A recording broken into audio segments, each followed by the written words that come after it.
Gusto niyo ba ang ganitong luto ng manok? Simple lang ang resepeng ito, pero masarap at masustansya na ulam. Tara, let's cook! Kailangan lang natin ng konting mantika dito sa kawali para igisa muna itong hiniwang luya. Igisa lang natin to ng ilang segundo at pagkatapos ay ilagay na natin ang hiniwang bawang at sibuyas.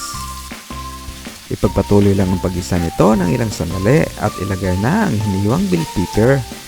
Masarap ang bell pepper ilagay sa niluto at ito ay packed with nutrients na maganda sa katawan. Ilagay na natin ang hiniwang kamatis.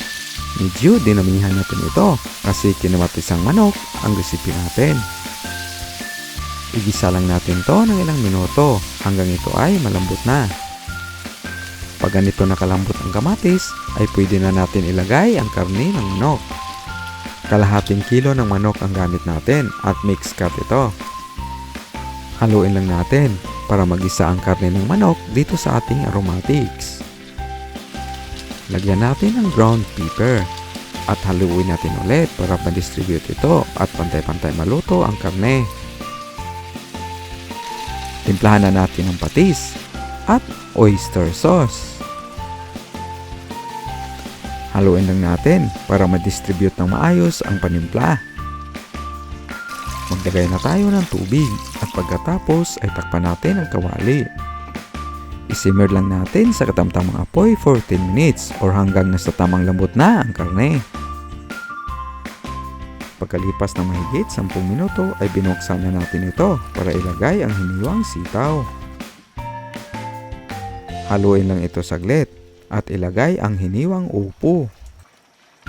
Kung hindi available ang upo ay pwede kayong gumamit ng sayote or papaya. Hinalo muna natin bago ito takpan ulit para i-simmer for another 3 to 5 minutes or hanggang nasa tamang lambot na ang gulay. Pagkalipas ng ilang minuto ay binuksan na natin ito para i-check ang lambot ng gulay. At ito na siya, medyo kulang pa sa lambot kaya lutuin pa natin to ng ilang minuto. By the way, malapit na maluto ang ating recipe. Kung gusto niyo ang ganitong content, mag-subscribe ka na sa ating channel at pakipindot sa notification bell para lagi po silang updated sa aming mga bagong videos. Siya nga pala, hindi tayo gumamit ng MSG sa ating recipe para mas healthy ito. Pero kung gusto niyo gumamit ng MSG para mas masarap, ay kayo na ang bahala.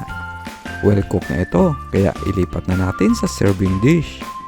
Masarap ang ulam na ito ay pare sa may init na kanin. Kaya subukan mo na ang ating recipe version ng kinamatisang manok. Serve and enjoy!